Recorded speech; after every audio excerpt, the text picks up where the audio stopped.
Hello, everyone, and welcome to a brand new episode of the Epic Film Guys podcast. It's episode 138, I think.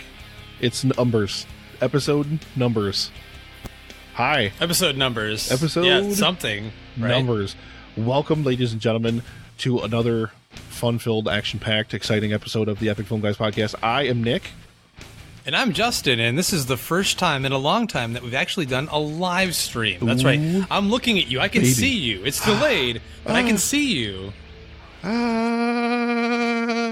Don't go too crazy. Don't go too crazy. But yes, we are live. I'm just ironing the kinks out and making sure everything is good to go for the advent of Livestream for the Cure 2.0, which as of release day, Justin, is 44 days away. Can you believe it? Like a month and a half. A month and a half to go. It's going to be, it's just going to be incredible. Welcome everyone who's piling in over into the live stream chat. We've got some fun stuff for you guys a little bit later here in the show. But Justin, how are you, my friend? I'm great, man. I'm fantastic. I mean, I've got a beer in hand. I'm trying not to look at myself while I talk. That's a thing again. But yeah, I'm great. I had a 3-day weekend from work, and there's something that might possibly happen later this week. I kind of hinted at it in the patron-only segment of the show. I have not gotten confirmation yet, but I guarantee you, if it does happen, I'll be posting it to the Facebook page, and I'm praying that it does happen. You know a little bit about it, but I'm really just sitting here with my fingers crossed. So it will be one of the most exciting things that's ever happened in terms of the show, if it actually happens. So I'm really, really hoping that it does. Hopefully. Yeah. Very much hopefully. We are thrilled to be here. We're going to be reviewing Steven Spielberg's Ready Player One, which I know Justin has got to be chomping at the bit to talk about because it's a movie that's jam-packed with all sorts of nostalgic things that probably gave him a throbbing boner the whole time he was sitting in the theater.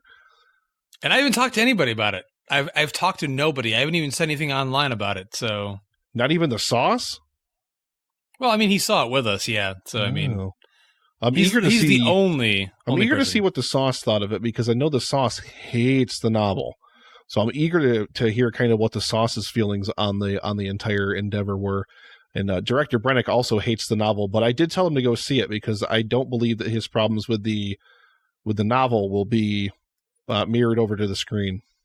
Yeah, we'll talk about it in the review, but from what I've heard, like, I know a lot of people that really liked the book still liked the movie, even though they made a lot of changes to it. So I really don't know, but going in to see the movie, Nick, I went in total 80s garb. I mean, that's pretty much how I dress anyway. You know, vintage members only jacket, my vintage ski styled Oakley sunglasses and everything. And this guy walked up to me and he was like, "I'm going to take a picture of you." And I was like, "I guess, sure." And he's like, "You've definitely read the book, right?" And I was like, "No, not read the book. Nope."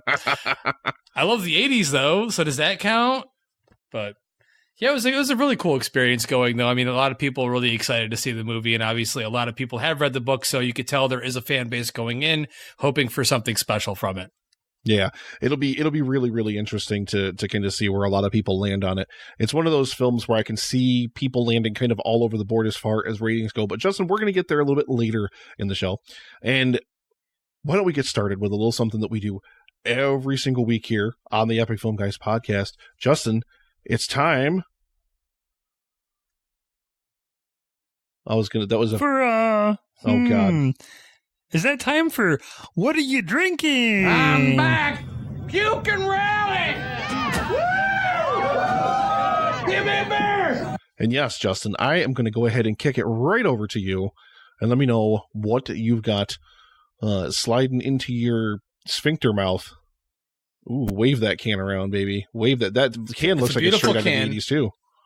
It is. It's fantastic. And if you can look at this, I know the quality's not that great. And I'm almost done with it because I've been drinking this through our patron-only segment. It looks like I'm mud. not sure.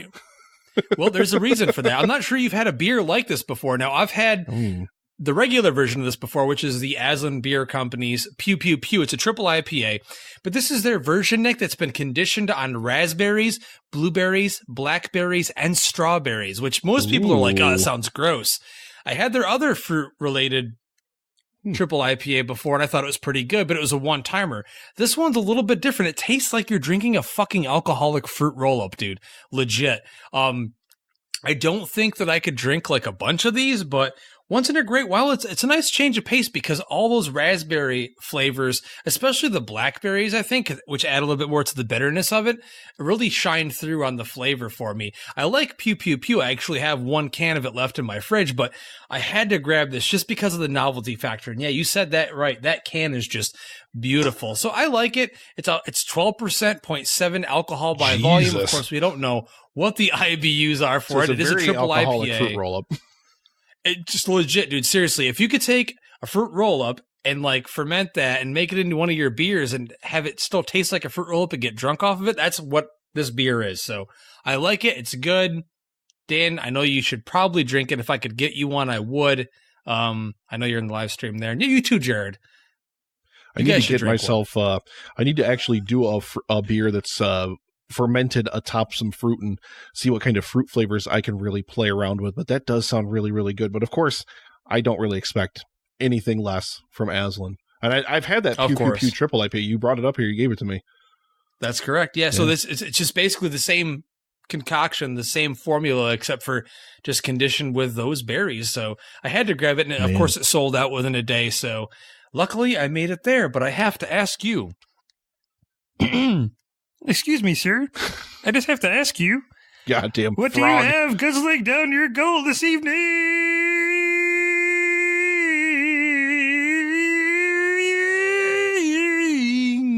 Good God. Watch out for Godzilla!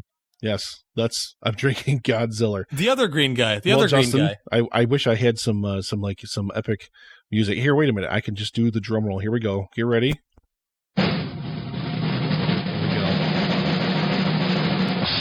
That's right, baby.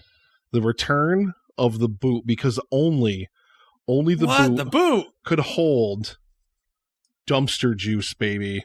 This is it. This is her right here. And this is, hands down, the best IPA I have ever brewed. This is actually pretty damn good. It's not like, oh my God, like I'm going to die from drinking it. It's so good, but it is really, really good. It's got a nice prominent aroma of citrus on it, and it's just a light bitterness up front, and then it's just got like a full-bodied mouthfeel. Mouthfeel? Yeah. Mouthfeel. So yeah, I had to break out the boot to have some of this. Like I said, it's pretty damn good. I'm really surprised at how good it came out. So I can't wait to send you home with some of it. Shoot the boot, shoot the boot, shoot the boot. Or I'll just drink it all and I won't send you home with any of it. I also, in homebrew news, which should just be its own subsection of what are you drinking at this point, I transferred the Hosters chocolate milk over into secondary fermentation and hit it with some more cocoa nibs to really, really enhance that chocolatey flavor. Say cocoa nibs again. Cocoa nibs. Proceed. It's just the way you say cocoa nibs just puts me in the mood, Nick. I'm sorry. Cocoa nibs. But yes, so like I said, this turned out really, really good. The chocolate milk that I tried before I put it in for secondary, also really good, but that beer's still about a month out, so I'm not really counting too much on the flavor of what that one's going to be like until it's finished. But we've got a lot of stuff to talk about on the show tonight, Justin. We've got just different random stuff to talk about that we've been doing over the course of the last week. Random shit. And of course, we have the live stream for The Cure 2.0. As I said, we're now 44 days away. If you're watching in the live stream, Justin's beautiful banner graphic is prominently up there in the top right-hand corner of the screen. So it's right that he's trying to touch it right now. I'm going to wait. Yeah. I was fingering it, apparently.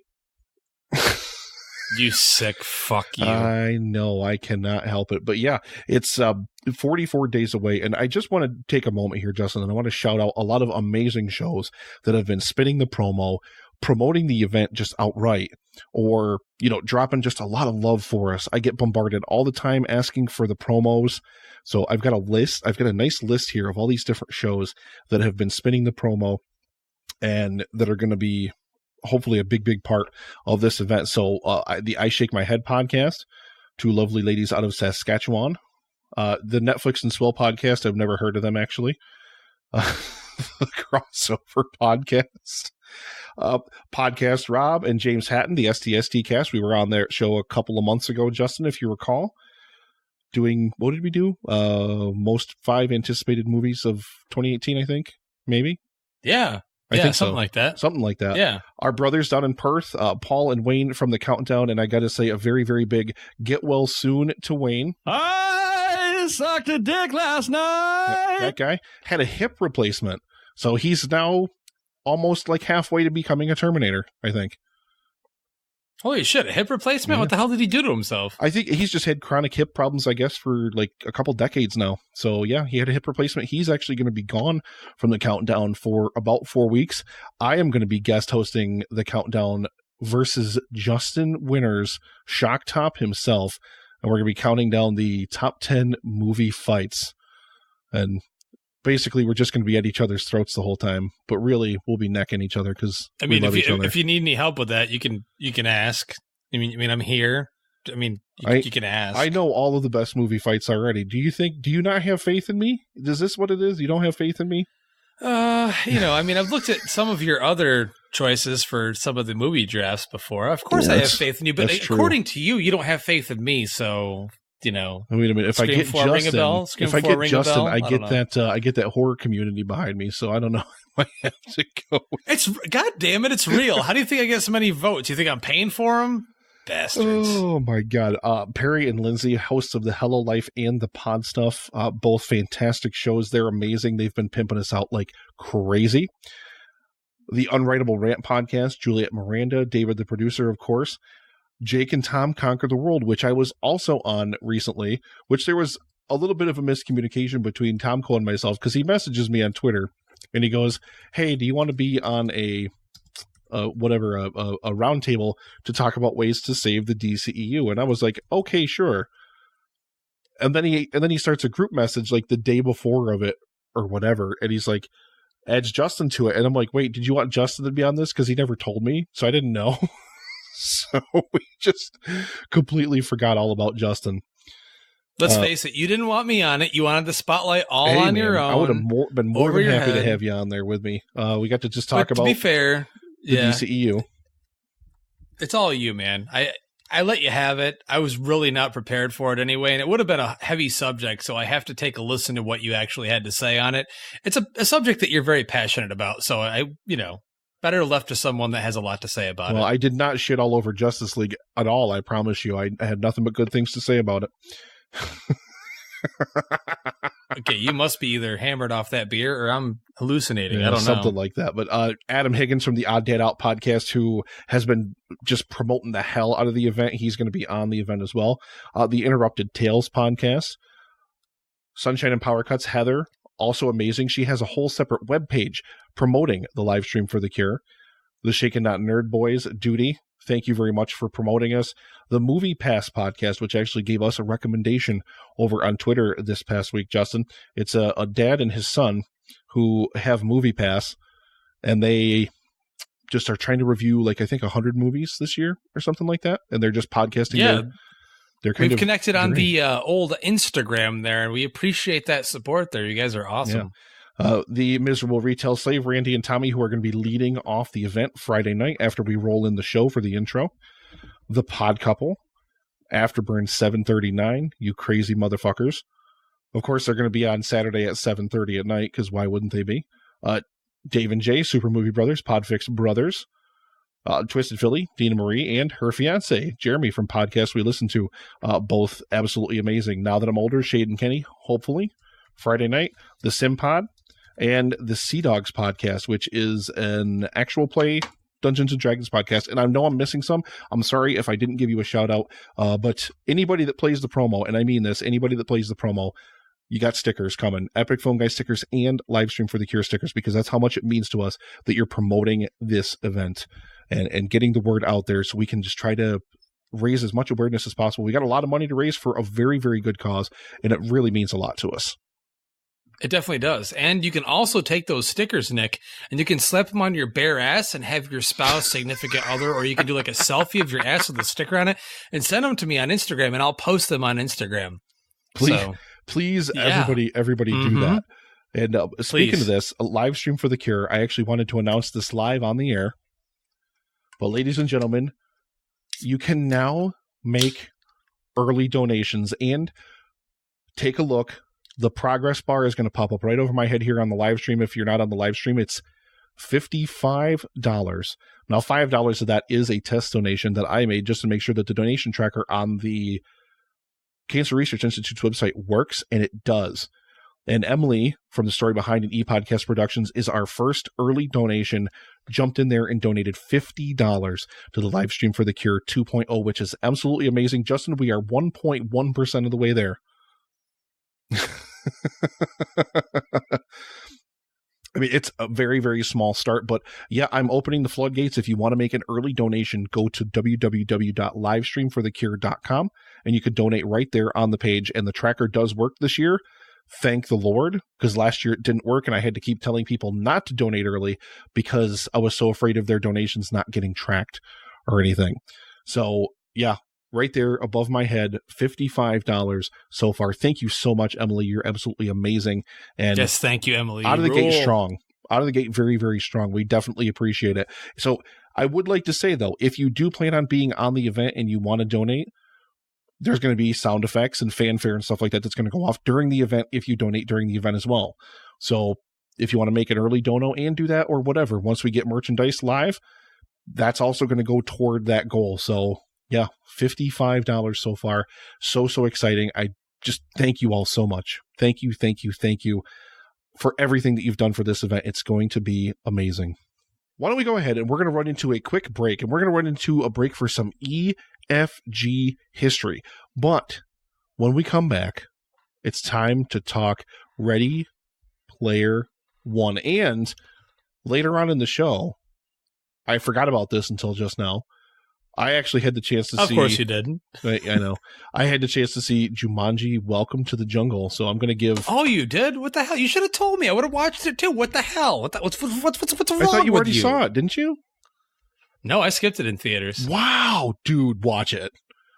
Watch it. It's so That's fucking good. That's what Waysaw said. It's so fucking good. Too. It's beyond better than I thought it was going to be. Like... insanely. Well, I guess I just talked about it now. I won't even talk about it anymore, but I will completely agree with Dan Braddock's assessment that we need to have a serious discussion about why Jack Black did not win an Oscar for his portrayal as a 16-year-old girl, because he's fucking amazing in it. He's so good. I kid you not. It seems silly. It's a great movie. It's amazing. Yes, Dan. That's why I said Dan Braddock.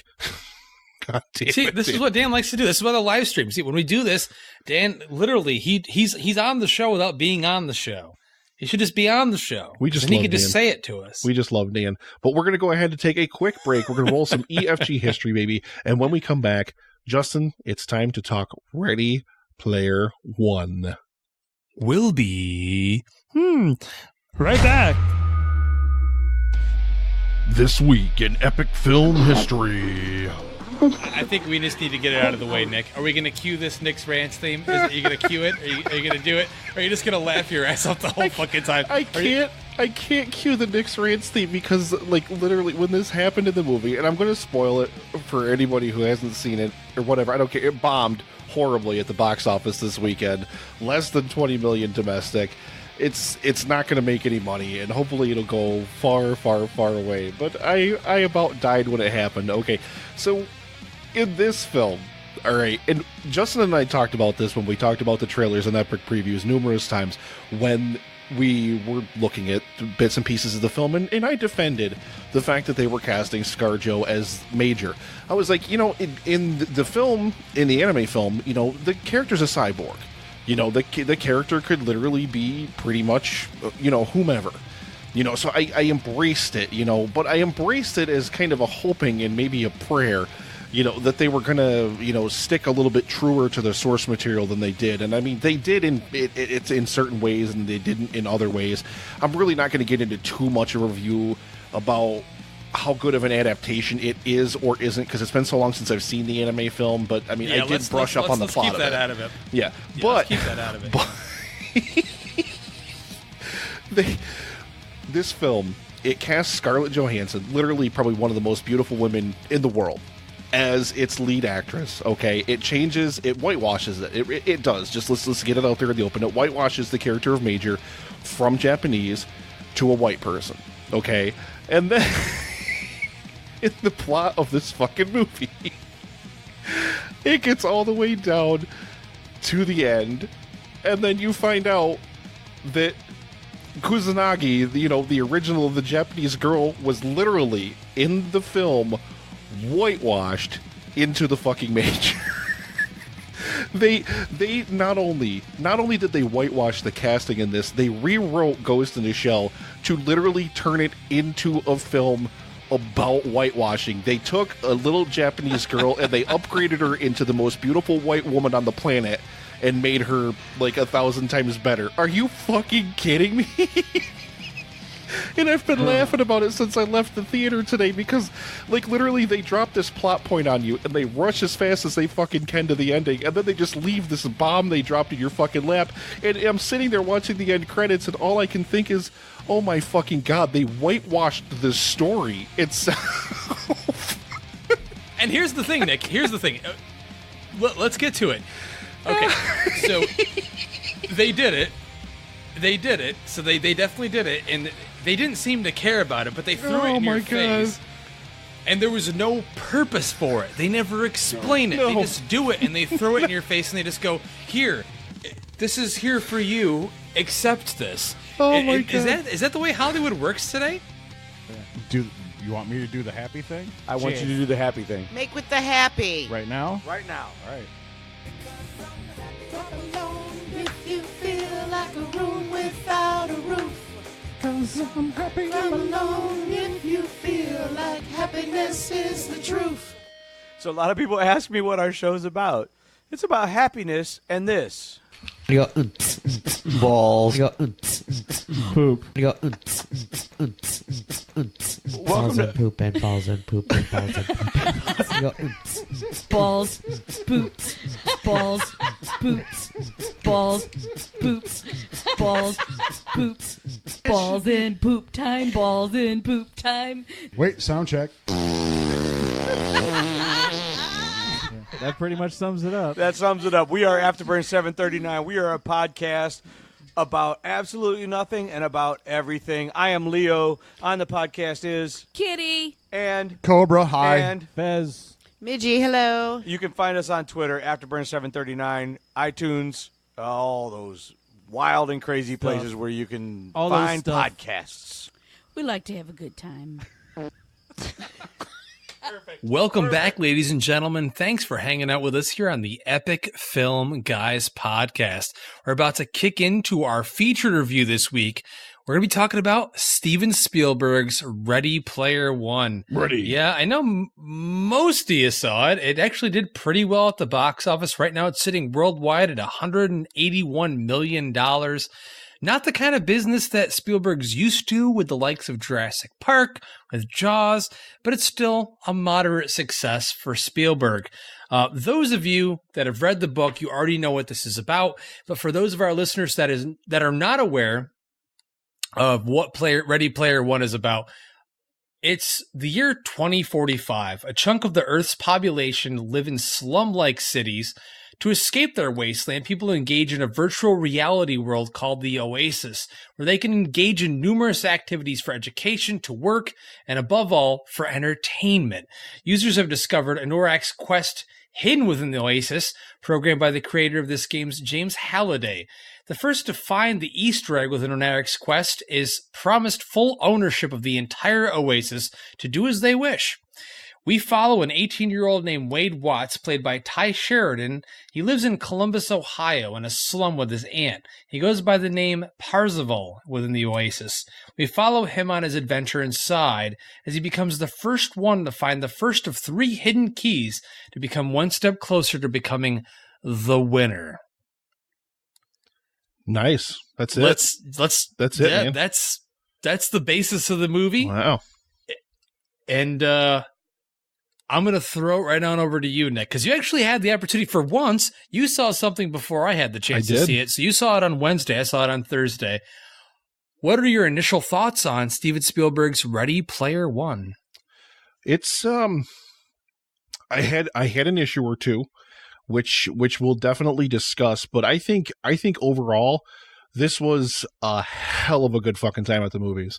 a hell of a good time.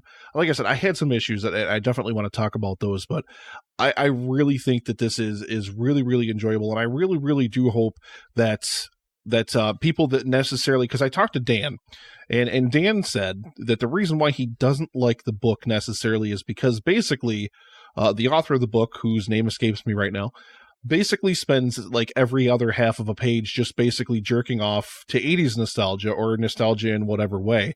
And I don't think the film does that at all. I think the film is definitely laden with this stuff. I think there's a lot of layers in it that you can really peel back, and we'll talk about those, but I don't think it dwells on any one piece of nostalgia or anything like that at any given time.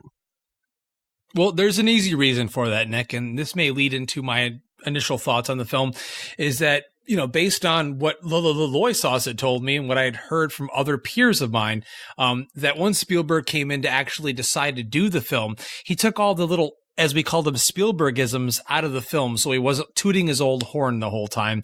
So, I mean, I guess there's references to a lot of his films, because let's face it, Spielberg basically molded the 80s with E.T., you know, Poltergeist, you name it.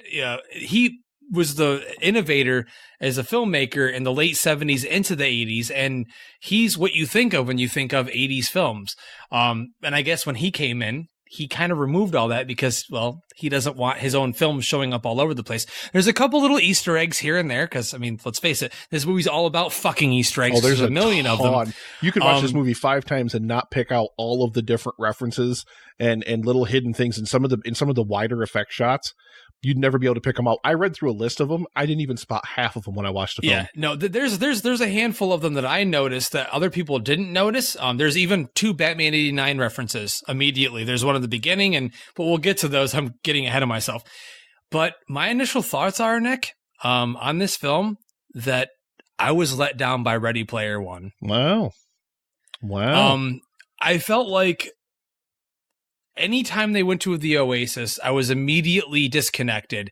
I felt the Oasis was a soulless experience. I felt no emotion during any of that. And I know that they're kind of, quoting the film as being the new Avatar meets the Matrix. And the difference between those is there was realism in those. And in this, I'm not a current gamer, so I don't look at games all the time. And the style the ILM went for when they made this film, Nick, as you can tell because you are a gamer, is it's a game world. It's a virtual reality. So there's little to no realism in there. It looks like a game the entire time. So for me, it was extremely hard for me to connect to those characters when they were within the Oasis, and I could not wait for them to get back to the real world. Yeah, and that's actually going to touch on some of my issues that I had with the film, which I guess we can open on, because one of the things that I didn't think this film did well enough was connect you back to the real world often enough. I felt like, especially with the thematic bent that this film tries to go on, like this film tries to have kind of this overarching theme that we can touch on as we go here, but given the thematic arc of the film, I don't feel that they really spent enough time in the real world, or that anything that happened in the real world really had enough consequences.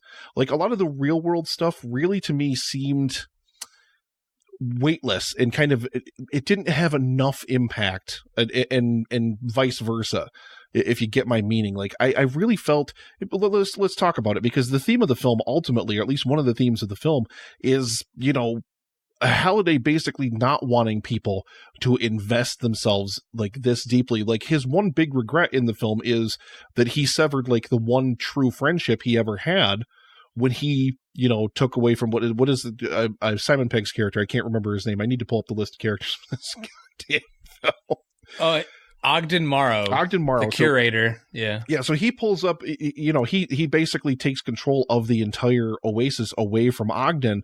And the whole film is basically about how much he regrets having done that. And for basically what I felt like the film was trying to go for was like, you need to spend the time forming these real world relationships and spend the time outside of this, virtual landscape, outside of this virtual environment. And then I felt like at the same time, while the film's telling you that thematically, it's not really doing anything to invest you in the outside world at all. Yeah, that, and it's spending the majority of the film inside the Oasis. And I understand that because that's why people are buying tickets, Nick. That's why they're going and paying admission to see this movie, because that's where they want to go. Fans of the book are going to see this, and gamers are going to see this, and people, they're looking at the visuals and the trailers and saying, that's a place I want to go, just like people did for Avatar or any other, big budget tentpole fantasy film where you see this other world that you can't go to in real life. And I understand that. We escape every single day. We escape in our phones, Nick. We escape in movies. We escape in television. Our whole world is escapism at this point. Yeah. And there are some great social themes that Spielberg plants in there underneath that I felt were very insightful. I don't even really feel like they're underneath. I feel like they're right on top of it. They're right at surface level. Well, they are, but I guess maybe to the general film goer, they may not be on top as much as they are to us, because I mean, you get them disconnecting, but the way Spielberg makes the film, you spend the majority of the first half of the movie inside the Oasis. And for me, and as I talked about it on the show when we reviewed the trailers earlier on, I knew that it was going to be a problem for me because I didn't like the aesthetic. I didn't like that it looked like a video game. Huge kudos for the opening action sequence, Nick. Oh my God, Spielberg still has it. It was enthralling. You're was talking about exciting. The race, right? Yes, the opening race. Yeah. My only issue is that it's not real. Nothing looks real. They're not going for realism in the sense where, and I likened it to thinking about the Apes movies. We talk about them a lot on the show because they're favorites of ours. But when they do the CGI work in Apes, they're going for realism. When you see the apes in real environments, it looks real because they're trying to make it look real. In this case, everything just looks fake because they're trying to make it look like a game. So for me, I'm disconnected from it because none of it's real. It doesn't look real. I know it's not real, so why should I care? I don't have a joypad in my hand. I'm not playing a game as I'm watching the movie. So for me, as much as I liked so much how it looked and how it felt, but there was no heart to it. It just felt like mindless nothingness to me. I don't know if that makes any sense to you. That might be one of those big disconnects that Uncanny you don't Valley. really that you don't really get into because you're not really a gamer, so you don't really connect with the whole concept of having a character who you have all this time built into him and you don't want him to die and have to lose all of your progress or et cetera, et cetera, et cetera. It's a super exciting opening sequence. I thought literally we see some awesome, the Easter egg I was referring to earlier on. We see the T-Rex from Jurassic Park. We see my boy King Kong in it, and it's amazing. Like I said, we see a lot of different cool stuff happen, and it's so well put together. King Kong's the man. I know. I love it. But yeah, and I actually, I just feel like whenever they went back to the real world, and I don't mean the real world like the cutscenes that they had like in the game, like they did real world stuff as cutscenes, what they would normally do as a video game cutscene, which I thought was really great. I actually really, really loved that it was more of a realistic feeling.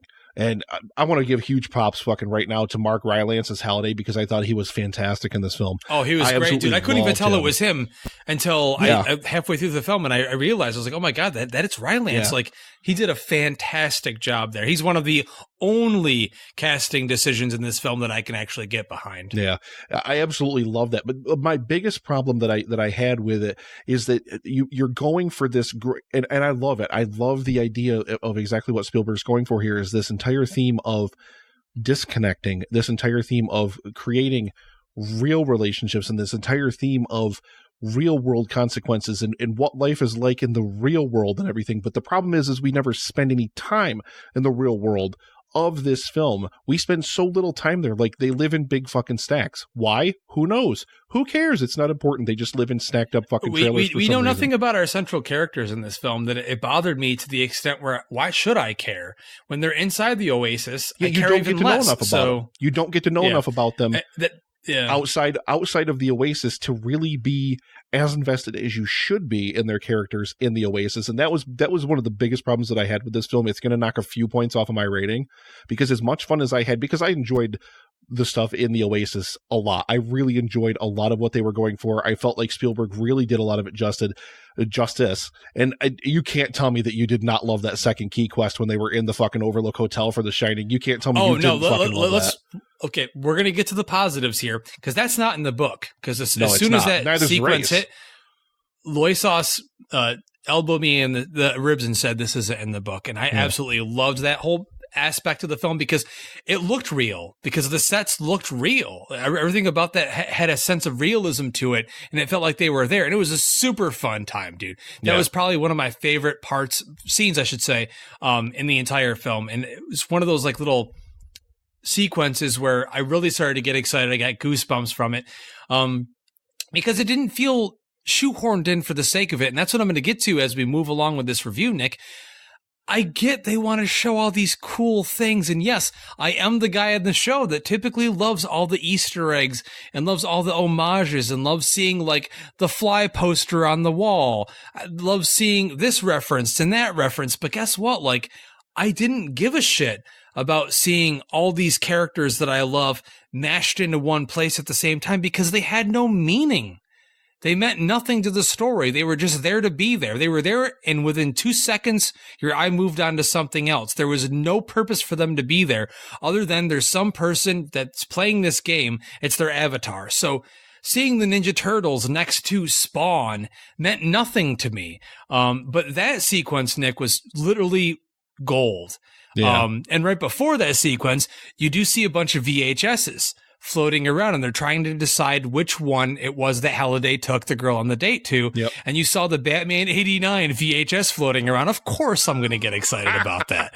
Of course I'm going to notice that and go, okay, I like that. But I mean, they're few and far between the moments that I actually got out of it that were pop culture references. See, and what I think, and when I watched the film, to me, I think that it wasn't necessarily Spielberg's intention to have you get excited about or really notice all that stuff. Like, it's there if you want to watch it on the Blu-ray and slow it down and try to pinpoint all these different characters. Like, I personally spotted like a couple dozen different video game characters and film characters, but I think anyway, when I was watching it, the scenes breeze by so quickly, especially the really crowded effect shots, that you can't possibly pick out all of the different effect shots totals. And I think that it kind of plays into that theme that I was talking about, where Spielberg's talking about disconnecting a little bit, is because it glosses over it in a way for me. It glosses over it just a little bit in terms of not paying attention and not really centralizing in on all of these different Easter eggs and all of these different little things that are going on in the world around it. You know, at least that's what I got out of it. I didn't necessarily take it away as any of that. I took it away as, wow, they're moving through this so quickly, so they're not dwelling on any of this stuff, which would have bothered me. It would have really bothered me if they would have taken the time to be like, oh my God, here's this. No, of course not. No, I totally agree with you. I do agree with you. Yeah. I just think there's no reason for me to see Jason Voorhees in literally a split second get destroyed. Like, oh, I'm a Jason fan, so I should be excited because I saw Jason Voorhees there. No, actually, it angered me. Like, don't even show it. I liked the whole Chucky thing.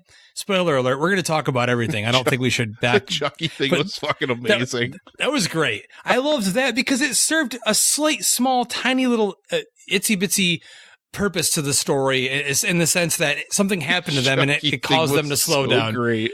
I loved that. That's probably the first time I've ever liked Chucky. But I'm going to get to one of my main issues. We're going to jump in on the cast here, and then we can move on to sections of the film that we enjoyed or we didn't enjoy.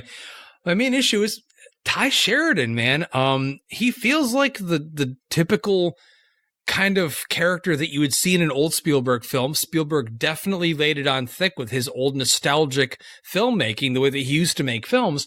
But I just found Ty Sheridan as Wade Watts like really stale. Like, I mean, when he's in the Oasis, his voice lends itself very well to Parzival, and I think that works very well. The voice is probably what mattered the most to his being cast. But number one, I don't care about his character. He lives with his aunt, and they're poor, and they live in a trailer in these stacks.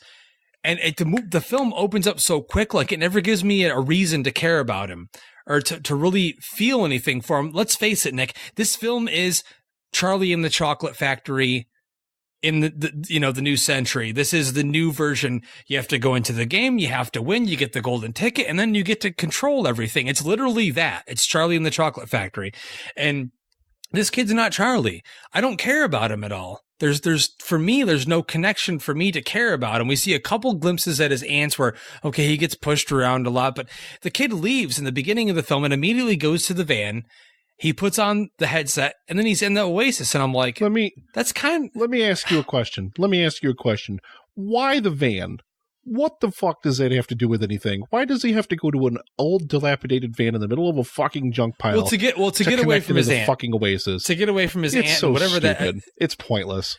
It's a secret hideout. That annoyed me. It's just like those old films, Nick, where a kid would have a treehouse, or they'd have a secret hiding place in the woods where they would go to meet. Yeah, and I think that Spielberg took it to the. That's where I got kind of the idea in my head from, but I mean, at the same time, my problem, and this is Ty Sherritt. This is a kid that played Cyclops in in Apocalypse. Sorry, I misspoke there. And I did not care for him at all in the film at all. Who I wish the central character was, a character played so wonderfully by Olivia Cooke, was Artemis, also known as Samantha Cook in the film. She was fantastic. I wanted to know so much more about her.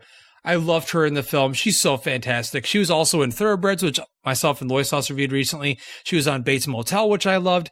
Fantastic actress. I love her so much. I was seriously like, I want to see more of this character. I wish that this character was the main character. I just had a problem with the Wade Watts character. I just felt he was extremely boring. Yeah, his surrounding cast was much, much better. Not only Olivia Cooke as Artemis, but also you had Lena Waithe as Ek, and then their real characters, Samantha Helen, and Helen.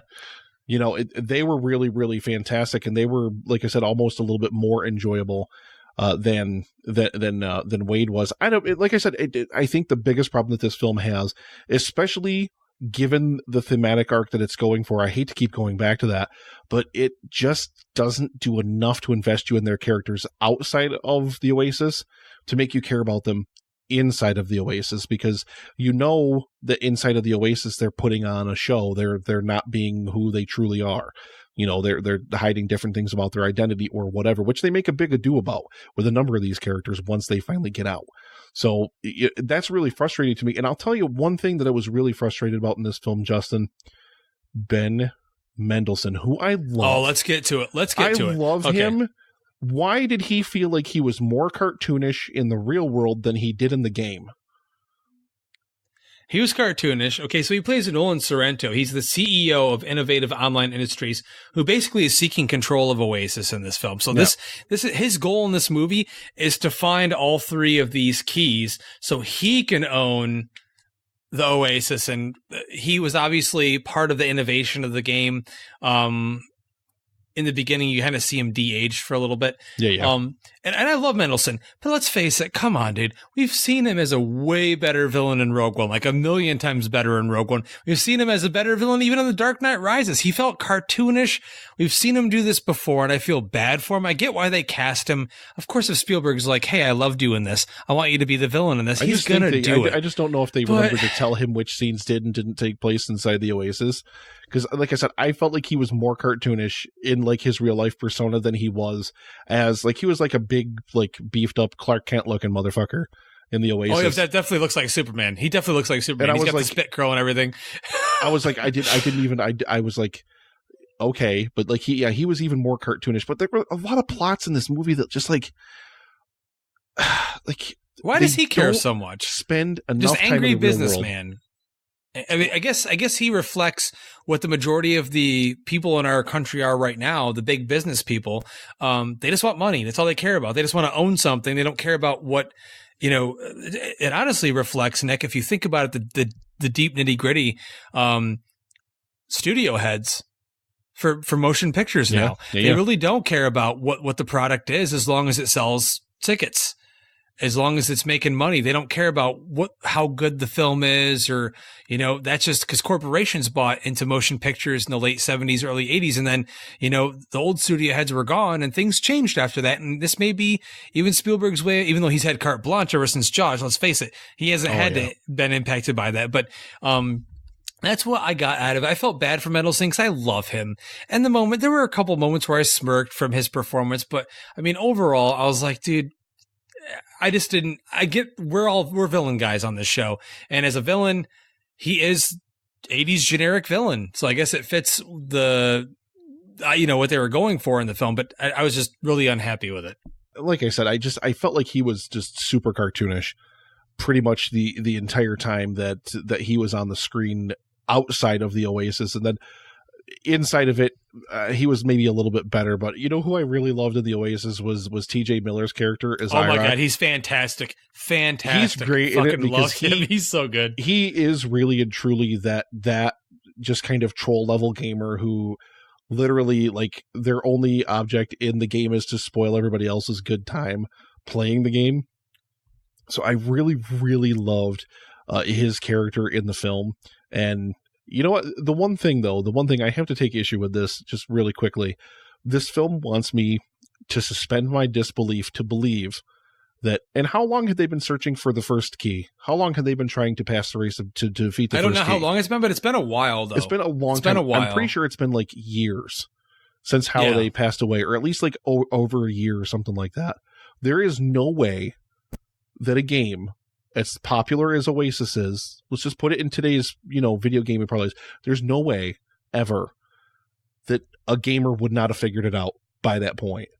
I have watched and I've just followed too many games for too long to see the kinds of Easter eggs and the kinds of hidden things that people in games are able to find out, like, that you would like never, like, even the creators are like, I never thought anybody would actually find it.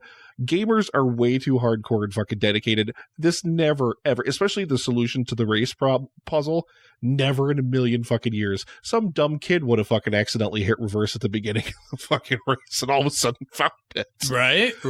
It never. It's as a gamer and as somebody who knows like gaming as well as I do, there's no way in a million years somebody wouldn't have figured this shit out by now. No way. I knew you were going to have something to say about the gameplay aspect of it, because a lot of it is based on gameplay. Yeah, because they're playing the game, and there's I did no like way ever. I liked the idea that they go into the Oasis, Nick, not just to play, not just for entertainment, but they go in there because they work there. Like, industries actually use it to work, and they make money off of it, and they get educated by it. And I like that it was the center for a lot of different reasons. And I liked that because, dude, literally with technology the way it is now, we're headed there. Yeah. It's not far-fetched by any sense. But I just, man, for me, I feel like if this is just me, picking away at it, I know that Spielberg had said that he had worked with the ILM to oversee the visual effects, meeting for 3 hours, 3 times a week, every single week until the film was completed and in theaters. He said it was the most difficult movie he had done since Saving Private Ryan. Like, he took a lot of effort and really cared a lot about how this film was going to look. And I definitely could see, the reflection of what's been revolutionary, and where he wanted to go with the visuals of this film. I just wish that there was some sense of realism to the Oasis, so I didn't feel like I was looking at a video game. I mean, am I disconnected from it just because I'm not a gamer? I think that has to be just a little bit of you just being so disconnected from that world, because I personally loved the design aesthetic of the film. I thought it looked fantastic. And like, I never for a moment, like, that was one of the things that when I watched the trailers and stuff like that, that I was really wondering, I was like, is this going to kind of watch like you're watching a video game? And it really, really does. And I think that is one of the aspects that this film absolutely knocks out of the park. I loved that about it. But then again, like I said, I come from that world and you don't. Like, I love watching video game cutscenes. I'll fucking sit on YouTube sometimes and just watch video game cutscene movies. Because modern video games have like basically feature-length films hidden in their cutscenes if you just watch them all back to back. And it's really, really great. And there's a lot of amazing, amazing graphics work and stuff like that exists out there in video games. So I loved every single bit of that. Every single bit of it. And I didn't know how you were going to necessarily react to it, but I think that's just you. That's just you and your preference. That's just what you prefer, because this was never going to be shot realistically. This was never going to be shot to look realistic. It was always going to be shot to look like a game, I think. And yeah, right. Which just the animation, I guess, the way that it was done, it just put me off a little bit. Yeah. And that's just something that for me personally, I couldn't connect to. Of course, I like some of the references, I like the Zemeckis cube, and that when you use it, you hear the Back to the Future theme. And I'm going to get to a few things right now as we're wrapping up the review that I actually loved. John Williams was actually collaborating with Spielberg on this because he does pretty much all of Spielberg's films. And he decided to end up doing the post instead. Yep. So they brought in Alan Silvestri, who did the score for Back to the Future, and what an amazing job. I loved this score so much. You actually get a lot of the little Back to the Future hints and themes throughout, but that also feels like a score to an adventure fantasy film of the 80s, which really felt perfect for me. It does. Yep. The music was just outrageous. I loved it so much. And like I said, I liked a lot of the performances here. And the ending, even though it was overload, man, the ending, once shit starts to hit the fan and they know what they have to do, and that end battle, I was a little bit of a fanboy there, because we get to see one of my favorite characters in fandom, and I did not expect to see him, dude. We got to see Mecha Godzilla, and I did not expect that. And when that happened, dude, I had goosebumps everywhere. I was like, holy shit. I mean, it was their version of Mecha Godzilla. Let's make no mistake. It wasn't like, but I mean, like, it was awesome. It was so awesome. That end battle had too much going on. It was a clusterfuck, but there were some moments in it where I felt like, hey man, sit back, it's Spielberg, and he did do it very well. He did it about as good as anyone could do it. So that's why I felt safe in those scenes and just sat back and enjoyed them. Yeah. I really think the missed opportunity here is to spend more time outside of the Oasis, to spend even more time on the relationship between Halliday and Morrow, because like I said, Mark Rylance in this film was fantastic. He is by far the best thing about this film, and the film just doesn't even use him nearly enough. And dude, Simon Pegg, dude, doing an American accent, Pegg was by good. the way. Pegg was good. He was good. And he's very underutilized, but I liked him in it. I think those two characters, we kind of got a little bit more of them. And actually, you know, to be honest with you, I may have liked Ty Sheridan a little bit more if they had more scenes outside of the Oasis with Olivia Cook, because those characters, they had a chemistry, but I didn't get enough of it in the real world to really connect it to they were great in the Oasis together. Their voices melded perfectly together. So I know what Spielberg was going for, but in the real world, we only got a glimpse of them here and there. It was very quick. And that was it. I mean, for me, I wish I had a few more minutes in the real world to really care about those characters. That's really where my main criticism is always going to lie with this film, is that it just doesn't spend enough time. Like I said, especially for the last time I'll say it, I promise, is the thematic arc of the film. I just wish that it had spent more time in Oasis to kind of reflect what it was going for. Instead, it really gives us the barest bones of exposition outside of Oasis, just to keep shoving us right back into it. Because obviously, it's like you said, that's what they were there to do. That's what they were there to sell tickets. That's why people are. People are going in to see the movies for that. And I understand why. I'm not cold to the fact that that's why people were really excited. And I got to see it, obviously. And yes, I saw it in 4K with Dolby Atmos. It looked stunning. It looked beautiful. But for me, it just felt like, again, I was watching a video game, and I don't feel emotion when I watch a video game. And sometimes I'll play like the Friday the 13th game on my Xbox and shit. Like, I'm not totally cold. Hey man, I'm hip to it. I played video games until I was 18. I'm just not a current gamer, but I couldn't feel like how I wanted to feel. And I tried to force myself to it at the same time. I get why people are loving the film. Most of the people I know are loving it. For me, I couldn't get that connection. So man, what did the Sauce think of it? I'm eager to know what the Sauce thought of it. Did he tell you at all or no? Yeah, he did. And surprisingly, Nick, he may want to tell you for himself, but he was pretty lock and step with me, man. He wasn't a huge fan of it either. I mean, he had read the book, so he's coming from a different place. But I won't lie to you, though. We did talk for about 45 minutes after we watched it. As soon as we left the theater, as people were walking by us and knowing that he is the creative guy at Alamo, trying to talk to him about it, a lot of people loved it and loved all the references. Hey, man, they reference Excalibur and they reference this, and you saw the Mad Max poster on the wall, and literally all of that stuff. And I didn't give a shit about any of the references. Not a one of them. I like that they were in there, but that's not why I watch movies. I don't watch movies to see other things referred to. And I'm not going to lie. Of course, I loved the fact, Nick, that the fucking movie started out playing a song from one of my favorite bands of all time, Van Halen. Van Halen, not Van fucking Hagar. Van Halen with Jump, and I loved that. It set the film off in a perfect way. Sammy. What's wrong with Sammy? I like some Sammy. Why you gotta hate? I like some Sammy, but it's Van Hagar. It ain't Van Halen. Why you gotta hate, man? I have both greatest hits albums. I have the Van Hagar greatest hits album. I saw Van Halen live in concert with Gary Cherone in 1998. I'm not envious of you. That was a sad time. I had the opportunity to see Van Halen 3 years ago with David Lee Roth, and I unfortunately didn't go, and I keep kicking myself to this day. But some of those moments were great for me. I'm not going to lie. Like 80s nostalgia is me. That's how I live my life. I listen to synthwave every single day. I watch 80s movies all week long, every other day.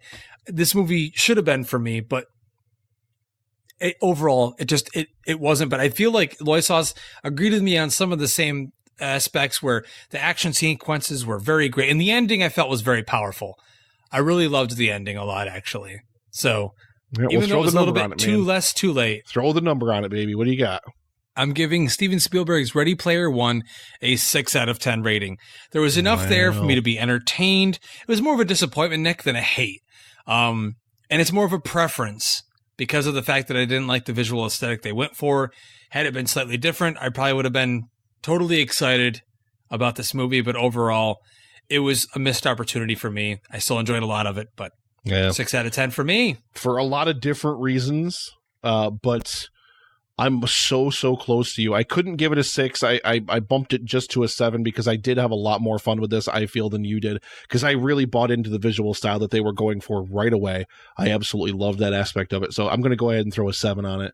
It's not perfect, and like I said, I really wish they would have spent a lot more time outside of Oasis, and I really wish they would have, especially like that story, the friendship of Halliday and Morrow, and then the way that it breaks down and everything. I wanted to see so much more of that. That was by far the film's best hook, and they abandoned it half the time. They just didn't focus enough on it, and I wish they would have. So yeah, 7 out of 10, 6 out of 10, so barely recommendations from the Epic Film guys. No, it's still a recommendation. I mean, for me, it's still yeah. I still tell people, of course, I know people are going to go see this, and I hope they do, because I still want Spielberg to remain a powerhouse. And, I also say it in this sense where it was an entertaining movie. It's definitely not a bad film. I'm seeing people that are literally saying, Nick, Spielberg's worst film, and I'm like, you're literally like just trying to find reasons to hate this movie. It's not anywhere near that level. Haven't they ever seen Jaws? I'm kidding. Jesus, he's going to kill me. I'm going to drive all the way up there right now. I have enough gas in the tank right now. Just saying. The reality is, yeah, it's not even close to his worst movie. Spielberg did a very good job with this film. Movie. No, it's not at all. It's very entertaining. If you haven't seen it, I still recommend it. Yeah. I feel like a lot of people are enjoying it. It's definitely the type of movie to go take your kids to. Adults can relate to it because of all the nostalgia. And you love it. You're a gamer, and most people are gamers. So check it out. It's still a recommendation from the Epic Film guys. All right. And we are going to go ahead and we're going to roll into another break, ladies and gentlemen. Then we're going to come back and close out the show with just a few more whatever things we're going to do. We'll be right back. This week in Epic Film history. I think we've talked about this privately. I don't know if we've ever really talked about it on the podcast.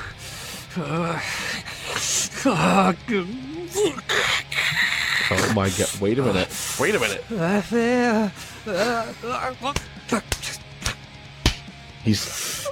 I think he fought him back. The booze, he wasn't able to grab a hold of the booze and get out. Phew. Man. Dude. It was close. It was close. I'm very happy about that. Ladies and gentlemen, I hope that you're clapping. I took care of that pretty quickly. I'm proud. You know what? I think right now, Emily's crying. Our next question comes from the Drunken Dork podcast. That's at the Drunken Dork. Who'd win in a fight, Pee-wee, Herman, or Spongebob SquarePants? I did say they could ask any questions. So, Justin, who would win that fight? Pee-wee Herman. No contest. Are you fucking kidding me? SpongeBob is a warrior. He was trained by Sandy Cheeks in the art of karate.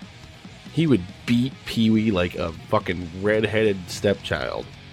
I don't think so. Not even close. Pee-wee all the way, man. Pee-wee all the way. Get the fuck out of here.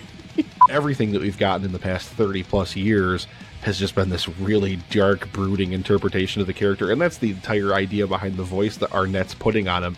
Is he's like this really like over-the-top, dark, like brooding character, and I can't wait. I think it's going to be great. And honestly, just to throw this out there, obviously you forgot about Batman Forever and Batman and Robin there, Nick. When you Listen, said dark and brooding. those were the darkest films in the series. Mr. Freeze fucking freezing everybody and just murdering everybody like that. And then you have Two-Face. How many innocent bank guards were traumatized? Were traumatized when he stormed that bank. I mean, the dude lives. He made fun of him for being fat. He fat shamed that guard. He did. How do you think he feels? In your case, beer and pizza. How does that make him feel?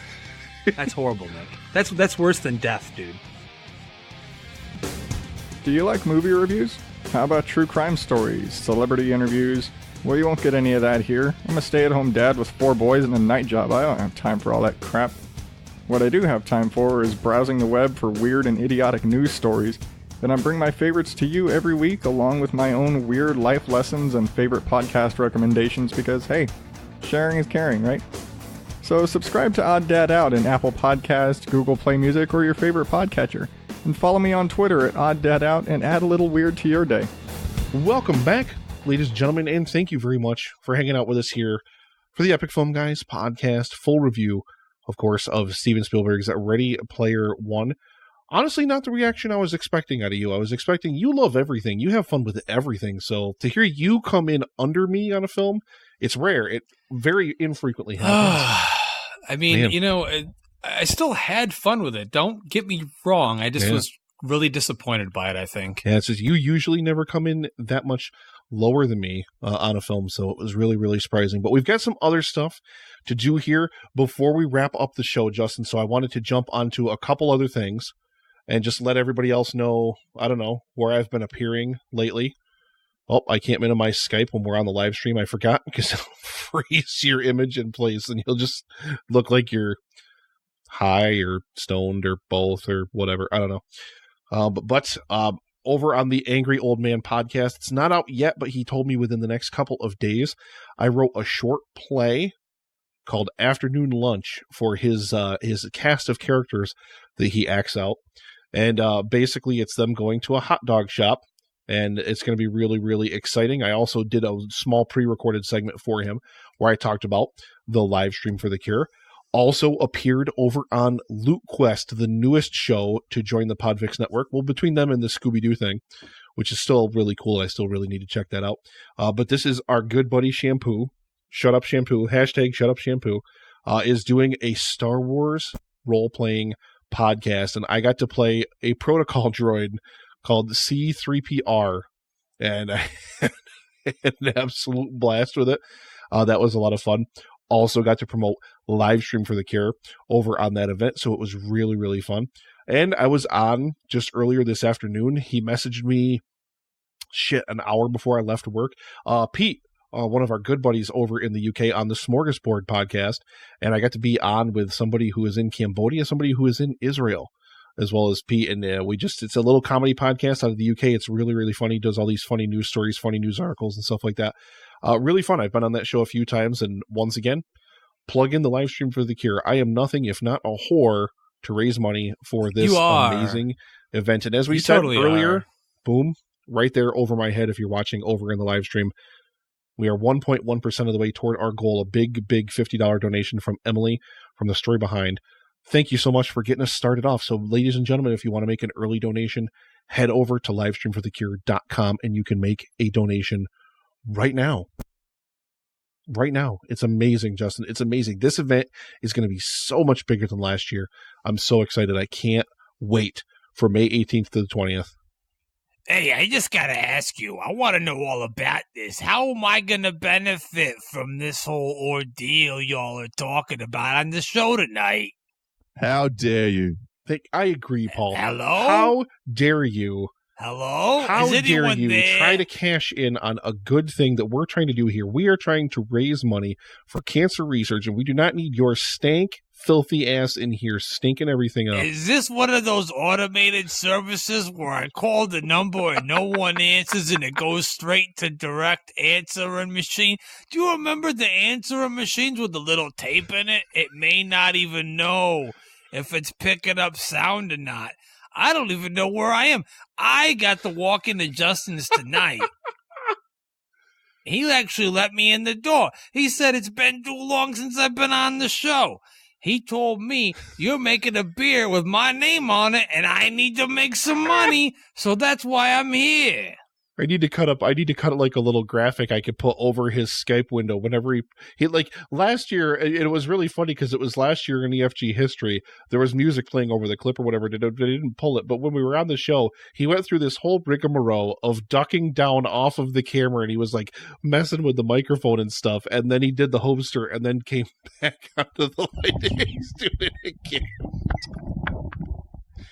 Hey, all I like is my shitty-ass alcohol. I'll take Cristal and all that nonsense, too. I actually have some rye whiskey in the cupboard that Justin left me that Loisos didn't drink after he watched some shitty horror movie the other night.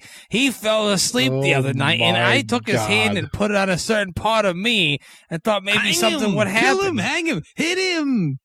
He ain't good enough for my pleasures, as I like to call them, but... Hey, oh my God. All I want to know is if you're using my name and if you guys aren't going to talk to me anymore, I still want my percentage off of this show. Don't forget about me. It's percentage off of this show. Oh my God. Speaking of percentages off of the show, I guess we can announce that there was a winner. We had one whole person enter our contest last week to win a digital copy of Star Wars The Last Jedi. So, Justin, why don't we go ahead, and I've actually got it queued up right here in the live stream. I'm going to go ahead and pull this up here. Congratulations. Here we go. Win a 4K digital code for Star Wars The Last Jedi. There's Mark Hamill right after drinking that green titty milk. Look how happy he is. And the answer to this week's trivia question, one respondent. Ladies and gentlemen, congratulations. Scott LeVar with the correct answer there for Luke Starkiller. Dan says Star Wars sucks, hence why I didn't enter. Thank you, Dan. Yes, congratulations, Mr. Scott LeVar. You've got a digital code for Star Wars The Last Jedi headed your way. And actually, I actually pulled this up here. That's right over on the live stream for thecure.com. Love you guys and what you're doing, from Emily, from the story behind, with that $50 donation, big $50. We really, really appreciate it. And I also wanted to go ahead and announce, I put it out there last week, Justin, all people had to do was go into the reaction thread and say that they loved the Hobster, that filthy bitch-ass motherfucker that was just in here, and say that they loved the Hobster. So here we are in the reaction thread. This is the Hobster's dumpster. See, there he is. There's the Hobster right there. There's his eye. And we had one person check in and say that they love the Hobster. Patrick Sherwood, of course, the Hobster's best friend. And Patrick Sherwood is, for the first time ever, going to get to experience patron-only status on the show. So we can't wait to get that to you, Patrick. So thank you very, very much for taking part in that. If you're not a member of the Hobster's Dumpster, Facebook.com/groups/epicfilmguys. It's right there at the top of the page. You can get over there. We do all sorts of fun giveaways. We do all sorts of fun discussions over there about movies that you won't see on the main Epic Film Guys page. And you get to win all these trivia contests. This is the only way to win. This is it. And Jared Taylor's still waiting for his The Last Jedi from Amazon. Dan Brennick hates the Hobster. We know, Dan. We can't change that. We hate him too, but I mean, it's not. No, Dan, you're wrong. There's not a connection between me and the Hobster. We're not the same at all. It's not like the Lisp, dude. It's not at all. I mean, the Lisp met you though at Nick's wedding. The Lisp met you in the bathroom. Is that so, in the bathroom? Yeah, in the bathroom. He told me all about it, dude. There was the whole thing with him and Dan, and oh my God. Yeah, I don't think Dan's admitted it to this day, but I can't. Maybe someday he'll come out and talk about it. I don't know. Can't even believe it. But ladies and gentlemen, that's going to do it, I think. For anything else you want to do to wrap out the show, Justin, anything else you got to announce? Anything else you got to throw out here before we run out on the show? Mask? Is there a man behind it? I'm so happy I have you as my best friend. We have Tommy Wiseau. We always have Tommy Wiseau. But is there a man behind the mask? I don't have that queued up right now. What are you trying to do to me? Are you trying Where's to make the me man improvise? behind the mask? You're trying to make me improvise really quick. All right, fuck you. I'm doing it now. It's getting warm out. It's getting warm out. Are you out of control? Yes. Yeah. Wildly out of control. Are you the man I'm getting behind out the of mask? I fucking hate you. Is this what tonight's show is going to be like? I'm the man behind the mask. I'm the man behind the mask. And I'm out of control. Man behind the mask. He's the man behind the mask. And he's out of control. Even Tommy likes it. Even Tommy's all about this. Behind the mask. I'm the on me. man Daddy, behind keep quiet. the mask. And I'm out of control. And he's out of control. I'm the man behind the mask. I think we've reached some kind of really weird meta level where we're now playing our own audio clips and then commenting over the top of And them. I'm out of control.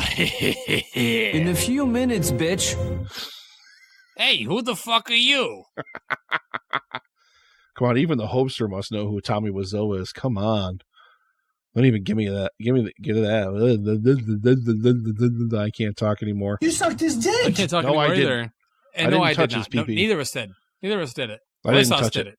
Blame Boy Sauce. It was probably he did Boy it. Sauce. He did all of it. I sucked a dick last night. See? It was There Boy it Sauce. is. He admitted Yeah, it. he did it. I knew he did it. Well, That's ladies it and for the show, gentlemen, ladies and gentlemen. you guys are, first of all, if you're over there in the live stream watching, thank you very much for joining us. Again, we are going to be rolling with the live show leading up to the live stream for The Cure because, again, we're trying to spread the word, number one. And number two, I really just want to get used to being back on the live stream because I'm just not used to it. I've still got beer in my boot, Justin. I don't know what the hell you've been doing. There's still a little bit of dumpster juice right there. That's my dumpster juice, damn it. I want it delivered to me immediately. I do still have some dumpster juice. I have plenty of it left for you, so you can definitely go home with a whole bunch of it. Remember, Nick, Bill Sutton sucks. Thank you, Dan. Even though Bill is one of our sponsors and we absolutely love him. Thank you very much, Bill. Again, if you are a show and you're taking part in the live stream for The Cure 2.0, play that promo. Spin our promo for the live stream for The Cure 2.0, and you've got stickers coming at you. Don't you waggle your finger at me. I can see what you're doing now. You naughty son of a bitch. Was Danielle standing like off the screen and you were like, I don't want to know what kind of weird kinky shit you guys are going to do later. No, I'm just telling you, man. I've been seeing stuff lately. I'm seeing gorillas.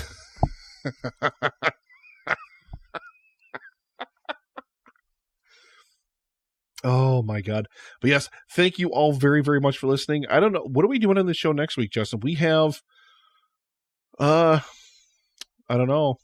I will be reviewing A Quiet Place at some point next week on the show. Loy Sauce should be checking in this week before you hear this episode with a review of Unsane. Yeah, that's right. That movie that was shot on an iPhone. Loy Sauce saw it. He's going to review it for all of you guys out there. And other than that, Nick, I don't know because I probably won't be at the movies. Hopefully, fingers crossed, because I'll be somewhere even better, maybe even possibly part of a movie. Yeah. But I can't say much more than that because I have not received Keep confirmation. those fingers crossed. It's going to be absolutely amazing. But over the next few weeks on the show, whether Justin wants to do it or not, we're not going to watch them all because we couldn't. I'm not watching them all. I don't have the time for this show. I might watch one per phase. We're going to do a small Marvel retrospective leading up to the release of Avengers Infinity War because it is on the horizon, Justin. We are in the month. I'm seeing it in less than 4 weeks now.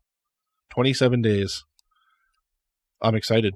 I am super, super, super excited to see it. I am kind of starting to get a little bit excited, which is kind of crazy.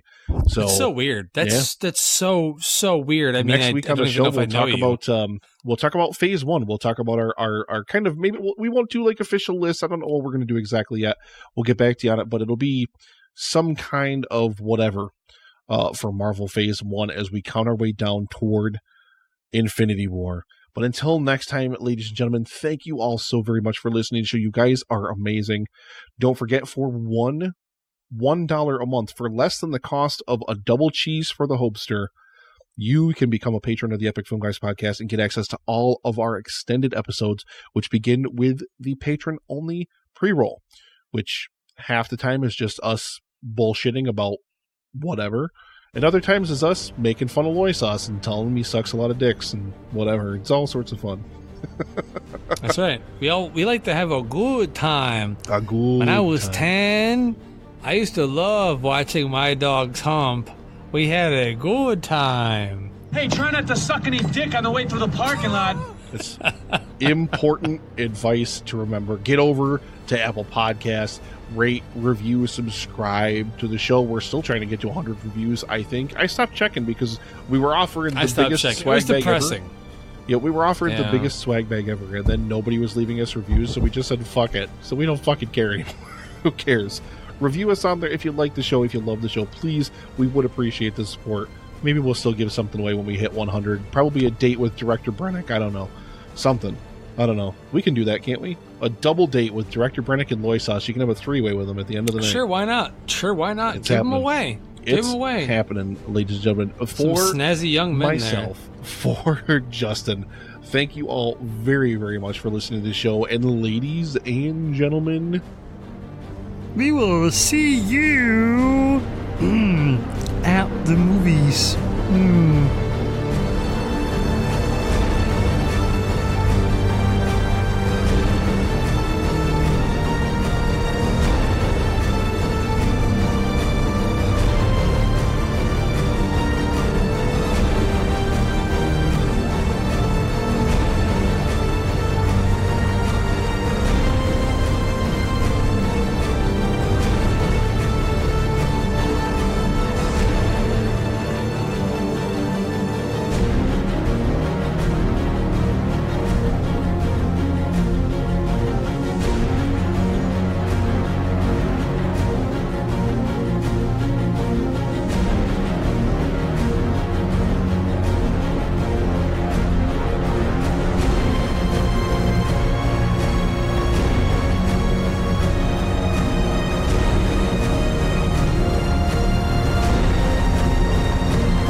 This was a podcast from the Podfix Network.